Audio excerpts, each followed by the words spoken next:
Oke, selamat pagi. Assalamualaikum warahmatullahi wabarakatuh. Kita ketemu lagi dengan mata kuliah jaringan saraf tiruan, di mana materi yang kita akan bahas itu adalah back propagation.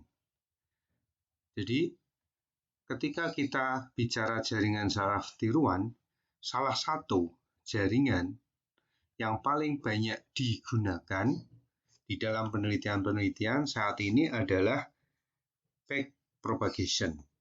Nah, kita lihat dulu apa itu back propagation. Jadi, kalau diterjemahkan secara bebas dalam bahasa Indonesia, itu adalah algoritma propagasi balik. Nah, bagaimana arsitektur jaringan ini? Nah, back propagation itu adalah salah satu metode pelatihan yang supervised, terawasi. Nah, di mana cirinya, kalau kita lihat arsitektur, ciri arsitekturnya adalah multi-layer. Jadi, ada beberapa layer. Biasanya kalau single layer itu hanya ada lapisan input dan lapisan output. Kemudian kemarin kita melihat jaringan Hopfield. Jaringan Hopfield itu sudah ada hidden layer.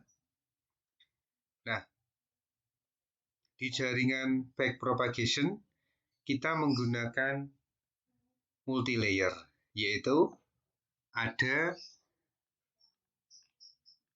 input, lapisan input X biasanya disimbolkan, kemudian lapisan output disimbolkan dengan Y biasanya, kemudian lapisan tersembunyi hidden layer biasanya disimbolkan dengan Z. Nah, seberapa banyak jumlah layer dalam hidden layer itu tergantung nanti implementasinya, tetapi minimal ada satu layer tersembunyi, satu lapisan tersembunyi. Nah, oke. Kemudian di mana letak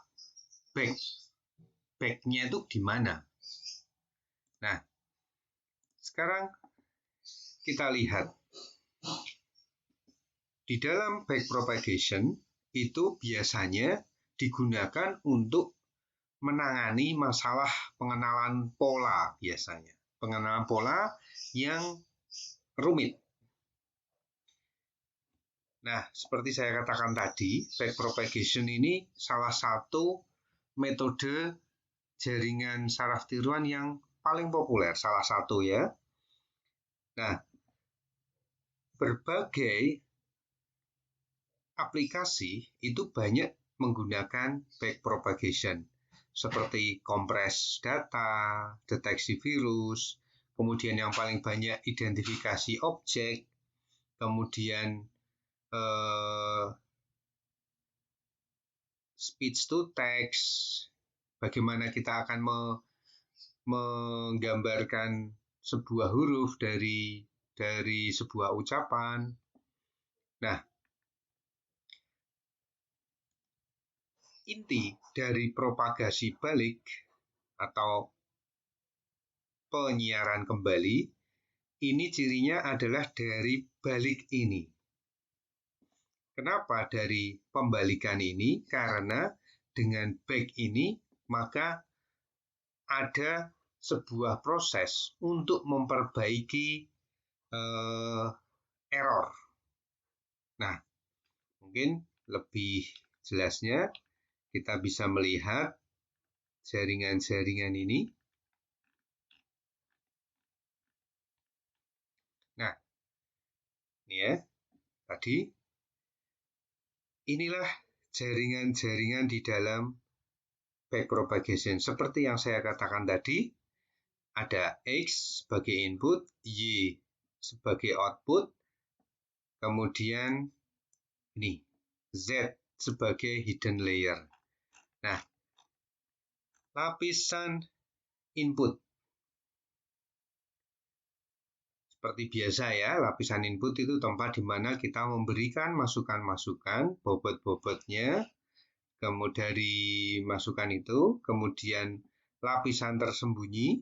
Lapisan tersembunyi itu bukan input, bukan output, tetapi satu lapisan yang digunakan untuk melakukan pengolahan secara rinci sebenarnya. Tetapi biasanya tidak dimunculkan. Tapi di dalam arsitektur ini jelas ada. Kemudian lapisan output. Ini bisa satu buah atau banyak ya.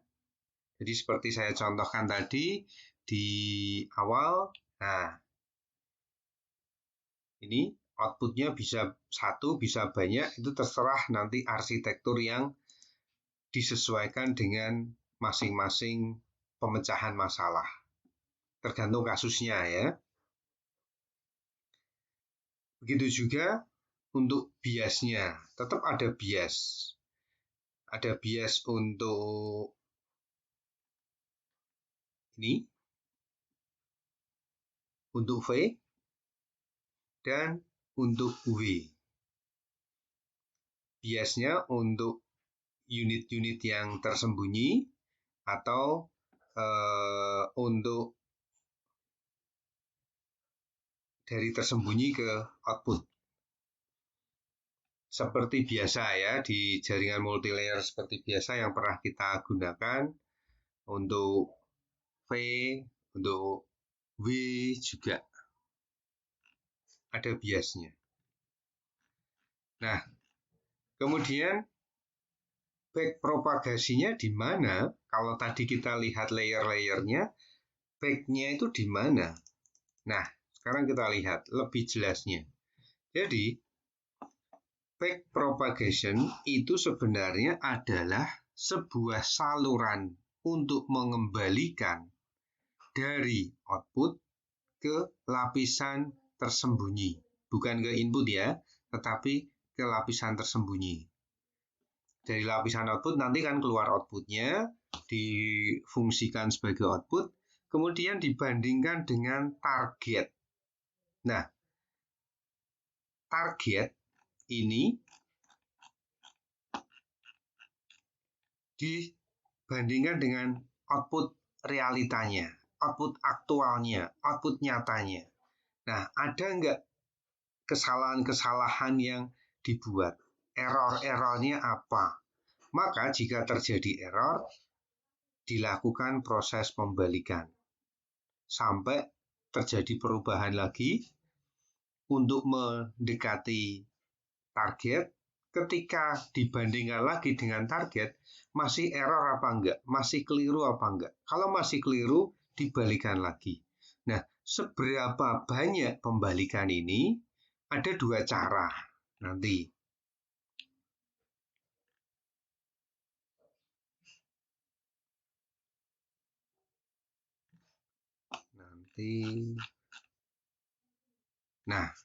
Nanti ada dua cara sampai berapa, tetapi yang sebenarnya terjadi adalah error-error yang diakibatkan ini perbedaan antara output aktual dan output target dihitung kemudian diupdate lagi. Seterusnya kemudian dilakukan perhitungan lagi, pembandingan lagi. Diupdate lagi kalau masih belum tercapai, maka nah ini yang saya katakan tadi, seberapa banyak kondisi itu akan diulang. Kalau kita melakukan pengulangan itu berdasarkan jumlah perulangan, kita bisa melakukannya. Kita batasi bahwa perulangan itu hanya berhenti sampai 1000 kali. Jangan heran, di dalam backpropagation ini, perulangannya itu bisa ratusan kali. Maka kita batasi seberapa banyaknya. Atau kita mau batasi 100 kali, semakin banyak perulangan yang dilakukan, itu akan semakin mendekati target. Tetapi cara yang kedua adalah dengan melakukan perulangan itu, baik itu sampai ditemukan satu kondisi yang ideal, yaitu sampai dia berhenti mencapai target yang ditentukan. Tetapi itu biasanya juga kita tidak tahu berapa ratus, berapa ribu, atau berapa puluh ribu, atau berapa ratus ribu, kita nggak tahu. Maka biasanya kita menentukan perulangan akan berhenti sampai berapa kali, 100 kali apa 1000 kali. Nah, maka salah satu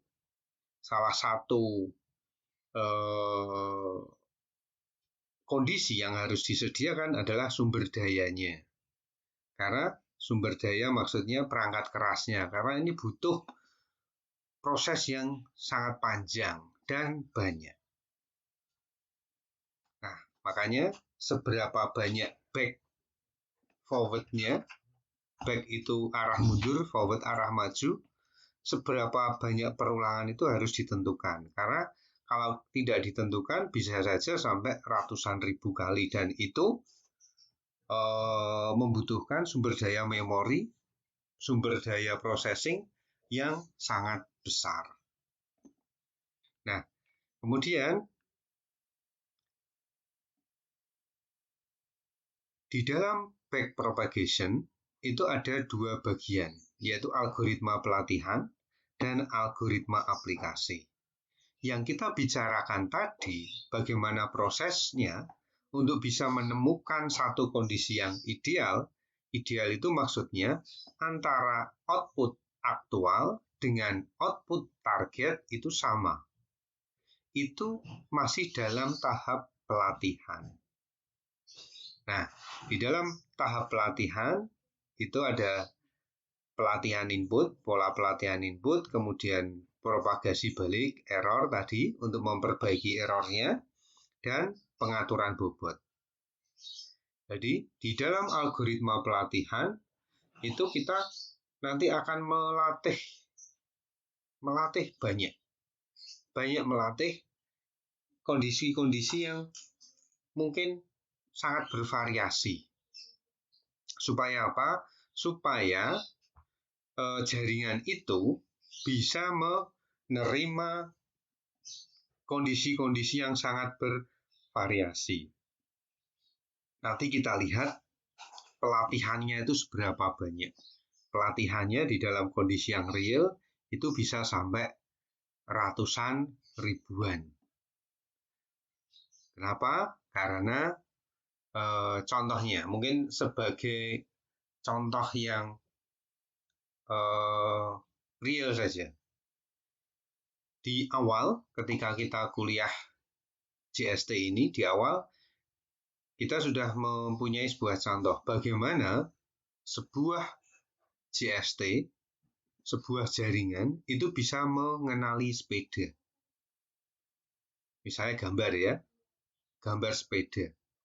Gambar sepeda ketika dimasukkan di dalam jaringan saraf tiruan, itu mesin ini, aplikasi ini bisa mengenali bahwa itu sepeda. Walaupun gambar yang kita masukkan itu sepeda yang kita tidak tahu posisinya bagaimana. Posisinya menghadap ke kiri atau menghadap ke kanan, menghadap ke depan, menghadap ke belakang, atau hanya dilihat dari atas saja atau dari bawah saja. Mesin ini tetap masih bisa mengenali itu sebagai sepeda. Itu baru dari satu jenis sepeda dilihat dari berbagai sisi.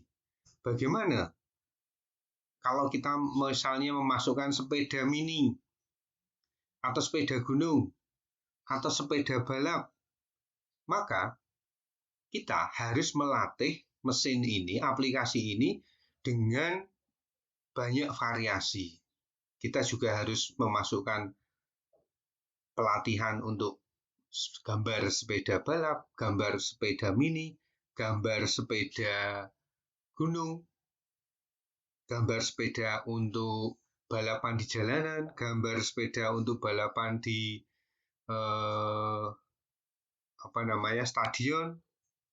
Nah, macam-macam berarti kita harus menyimpan banyak gambar sepeda, ratusan bahkan ribuan. Nah, itu yang disebut sebagai pelatihan. Bahwa kita sudah melatih jaringan saraf ini dengan ribuan gambar sepeda.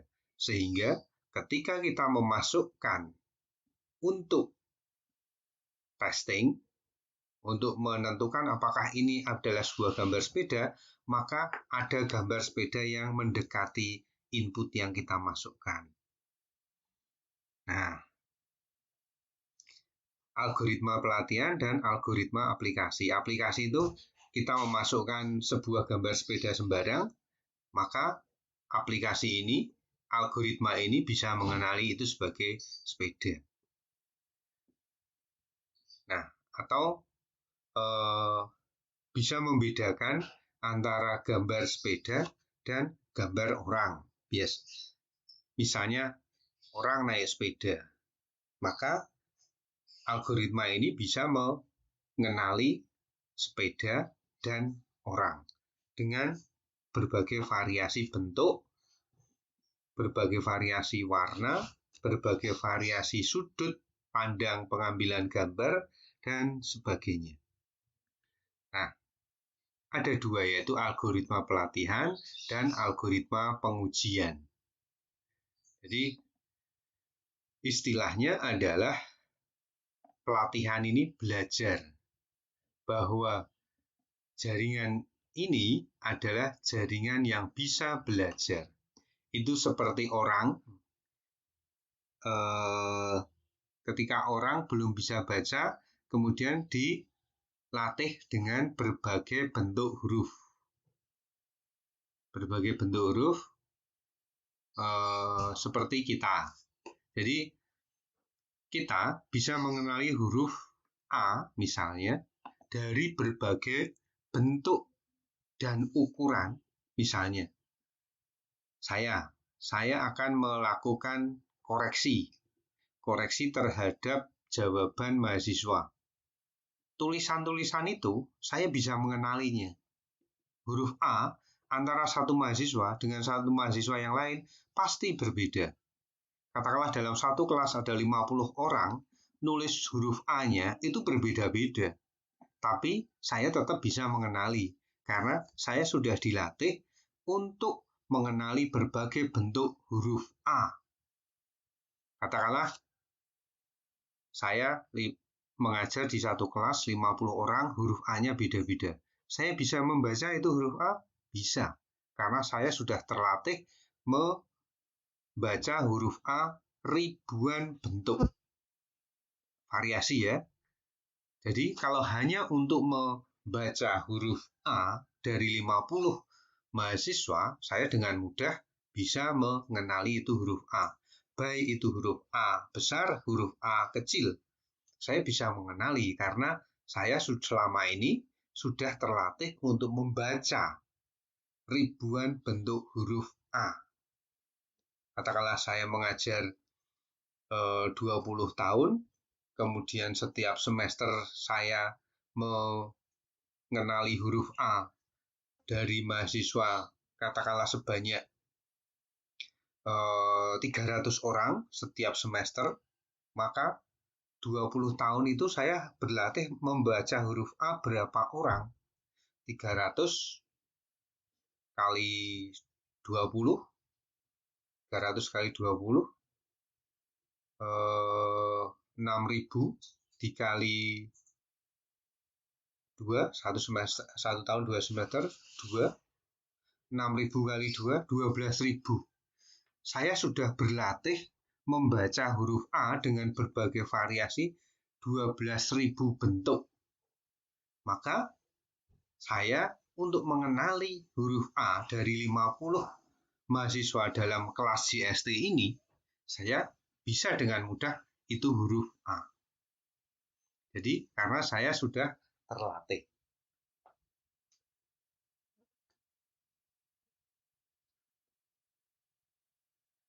Nah, itu yang sebenarnya ditiru oleh jaringan saraf tiruan. Jadi meniru kemampuan manusia untuk belajar, katakanlah puluhan ribu, saya sudah belajar 12.000, kemudian digunakan untuk mengenali 50 bentuk.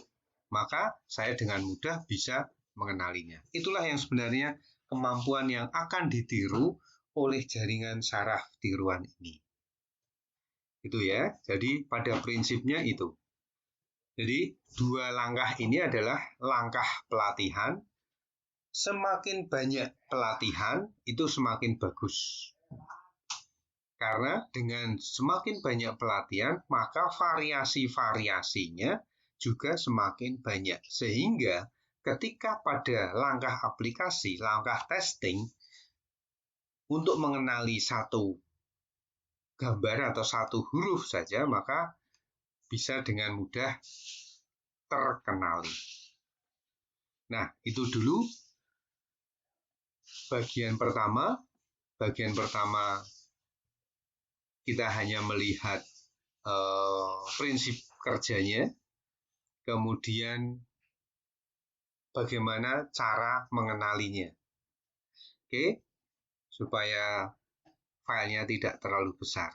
Nanti insya Allah kita lanjutkan ke bagian yang kedua.